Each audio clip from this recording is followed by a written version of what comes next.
마태복음 27장, 오늘 말씀의 내용은 26절까지인데요. 읽기는 15절부터 읽겠습니다.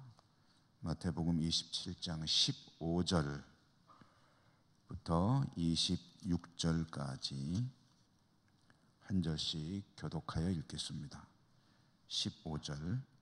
명절이 되면 총독이 무리의 청원대로 죄수 한 사람을 놓아주는 전례가 있더니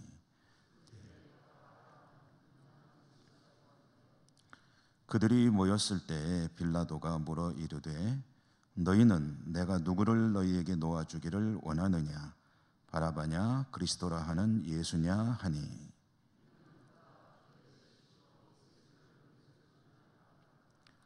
총독이 재판석에 앉았을 때 그의 아내가 사람을 보내어 이르되 저 옳은 사람에게 아무 상관도 하지 마옵소서.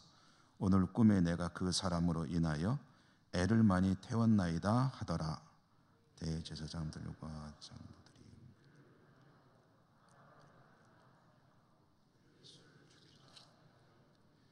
총독이 대답하여 이르되 둘 중에 누구를 너희에게 놓아주기를 원하느냐, 이르되 바라바로소이다. 빌라도가 이르되 그들이 다 이르되 십자가에 못 박아. 빌라도가 이르되 어찌미냐, 무슨 악한 일을 하였느냐. 그들이 더욱 소리질러 이르되 십자가에 못 박혀야 하겠나이다 하는지라. 빌라도가 물을 가져다가 손을 씻으며 이 사람의 피에 대하여 나는 무죄하니 너희가 당하라. 백성이 다 대답하여 이르되 그 피를 우리와 우리 자손에게 돌릴지어다 하거늘. 이에 바라바는 그들에게 놓아주고 예수는 채찍질하고 십자가에 못 박히게 넘겨주니라. 아멘. 주님 은혜가 오늘도 함께 하시기를 기원합니다. 오늘 말씀의 내용은 이제 빌라도 법정의 재판이죠. 빌라도에게 주님께서 신문을 받으십니다. 대제사장과 장로들은 주님을 십자가에 못 박는 것이 목적입니다. 그러려면 빌라도에게서 사형 판결을 이끌어내야 합니다. 이 십자가형을 비롯한 사형 선고는 유대인들에게는 할 수 있는 권한이 없습니다. 유대 총독만 할 수 있는 일이기 때문에 이제 유대 총독인 빌라도가 십자가형에 처한다라고 이제 선고를 해야 합니다. 열쇠를 쥐고 있는 빌라도는 상황을 잘 알고 있습니다. 파악하고 있는 거죠. 이 송사는 대제사장과 장로들이 나사렛 선지자 예수를 제거하기 위한 하나의 음모다라는 것을 알고 있습니다. 그리고 그 명분으로 내세우는 내용까지 알고 있습니다. 그러므로 이것은 유대인들 간의 일종의 종교적인 갈등이고 본인이 끼어들 이유가 없습니다. 빌라도가 추구하는 미덕은 자기가 총독을 잇는 동안에 밀란이 일어나지 않고 가이사에게 세금 잘 바치고 충성하는 지역으로 다스리면 되는 겁니다. 그러니 갈등의 소지가 있는 이 일에 끼어들고 싶지가 않습니다. 그것은 빌라도의 아내도 마찬가지입니다. 이 두 사람은 이 일에 끼어들고 싶지 않아 합니다. 그래서 그대로 풀어주는 것도 썩 내키지 않거니와 십자가형에 처하는 것도 별로 하고 싶지 않은 일이다. 그래서 원만하게 그냥 적당한 선에서 매듭 짓는 것을 원하는데요. 그래서 빌라도가 생각해낸 아이디어가 하나 있습니다. 그것은 이제 절기 명절이 되면 죄수 하나를 풀어주는 그런 사례가 있었다 전에. 그러면은 이제 아주 흉악한 그런 죄수와 이 나사렛 선지자를 놓고 둘 중에 하나를 누구를 풀어주랴, 너희가 원하는 대로 해주마라고 하면은 당연히 흉악한 범죄자보다는 그래도 그런 사람은 아닌 나사렛 선지자를 풀어달라고 하겠지라는 그런 계산을 했습니다. 그래서 질문을 하는 거죠. 그렇게 질문을 했을 때 그들의 대답은 전혀 빌라도의 생각과는 다른 것이었습니다. 빌라도가 계산을 잘못한 거죠. 오판이었습니다. 대제사장과 장로들은 그곳에 모여있는 유대인들에게 충동을 해가지고 나사렛 선지자를 십자가에 못 박으라라고 이제 주장하게 합니다.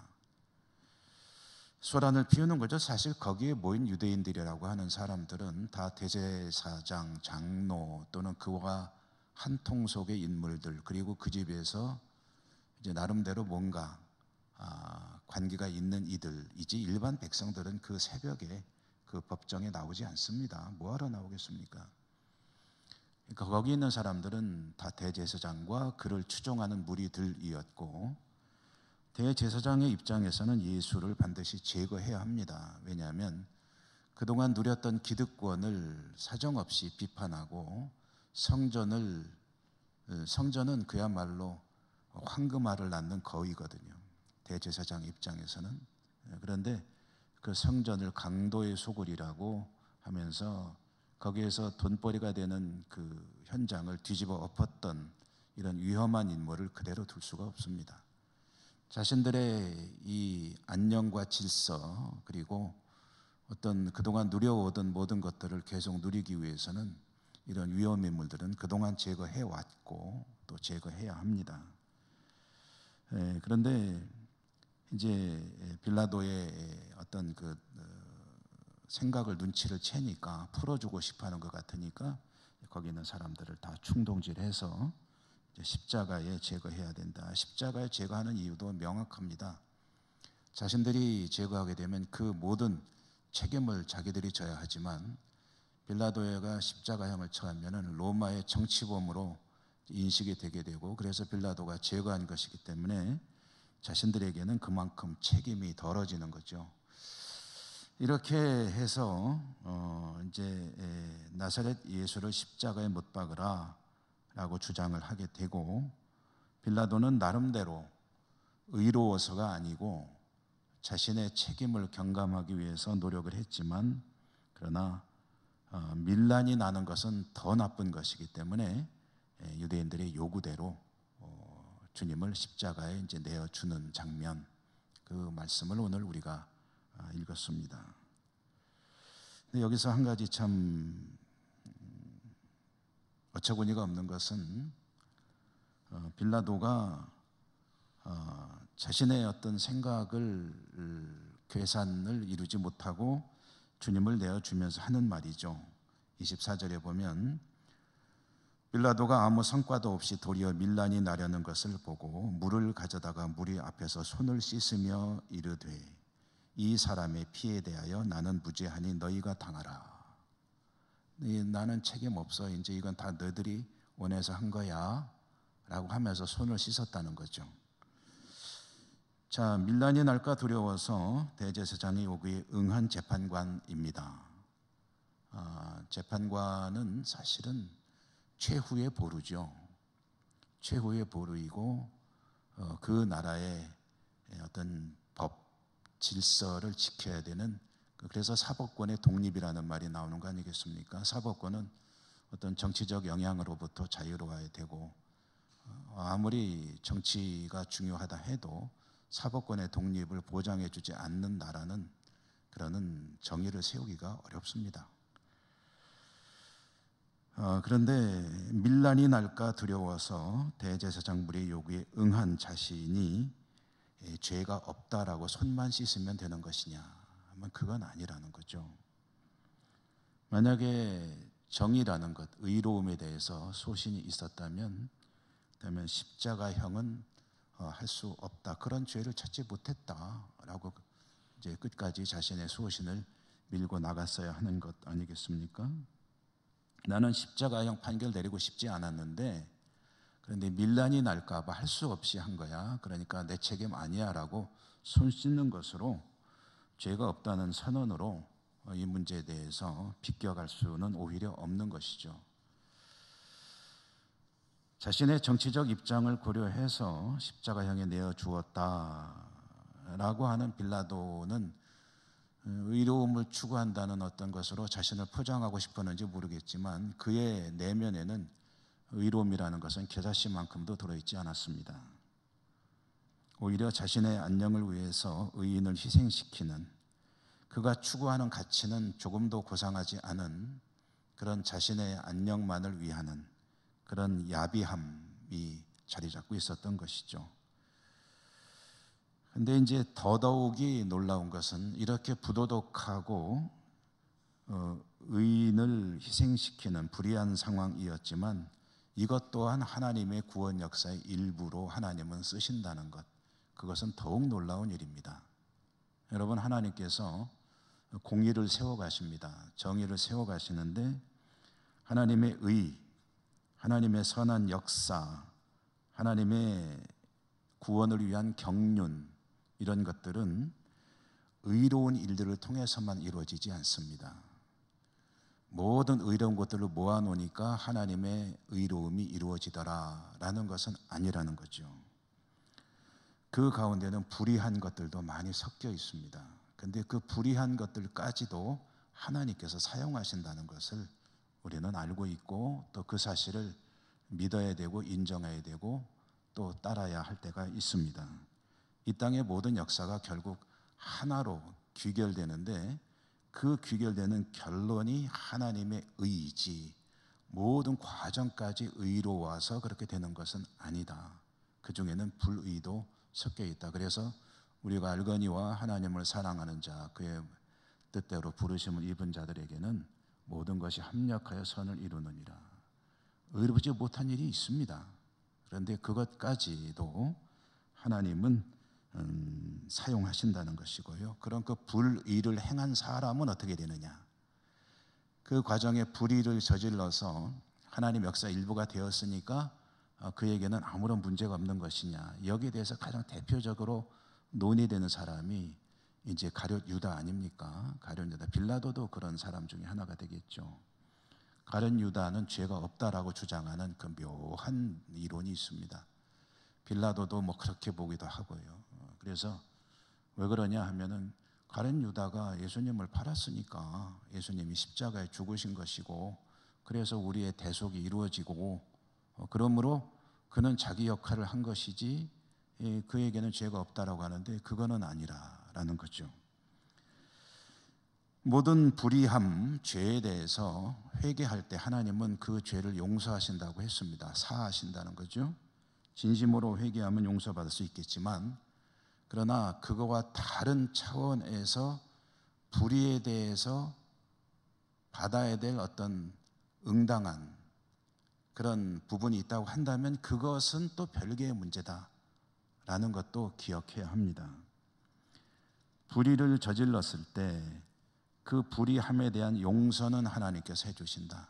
그러나 그로 인한 결과가 있을 때 때로는 그것을 감수해야 할 수도 있다라는 거죠.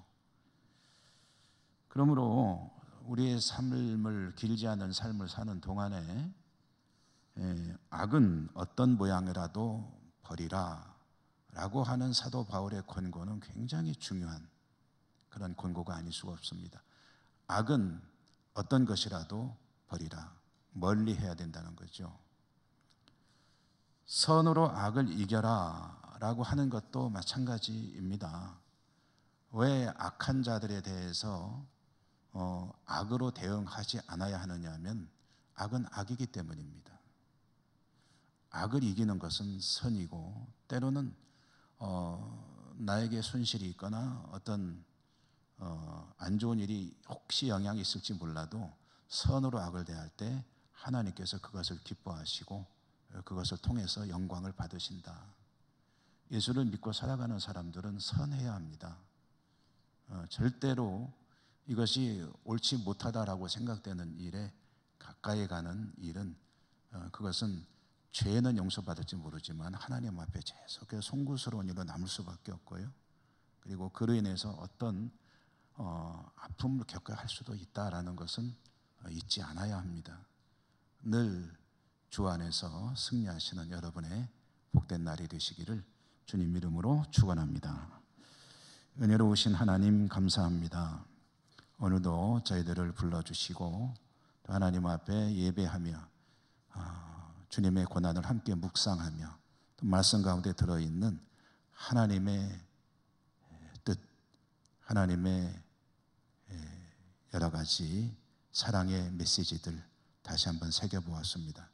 무엇보다도 세상을 사는 동안 주 예수 그리스도를 믿는 하나님의 백성으로서 날마다 승리하는 삶이 될 수 있도록 성령님 인도해 주시고 또한 축복하여 주시옵소서. 오늘도 저희들의 모든 소원을 하나님 앞에 올려드립니다. 약속대로 말씀대로 이루시고 하나님 영광 받으시고 저희들은 삶 가운데 도우시는 하나님의 손길을 또 한번 깊이 경험할 수 있도록 축복하여 주시옵소서. 예수님 이름으로 감사하고 기도 올리옵나이다. 아멘. 하늘에 계신 우리 아버지, 아버지의 이름을 거룩하게 하시며 아버지의 나라가 오게 하시며 아버지의 뜻이 하늘에서와 같이 땅에서도 이루어지게 하소서. 오늘 우리에게 일용할 양식을 주시고 우리가 우리에게 잘못한 사람을 용서하여 준 것 같이 우리 죄를 용서하여 주시고 우리를 시험에 빠지지 않게 하시고 악에서 구하소서. 나라와 권능과 영광이 영원히 아버지의 것입니다. 아멘.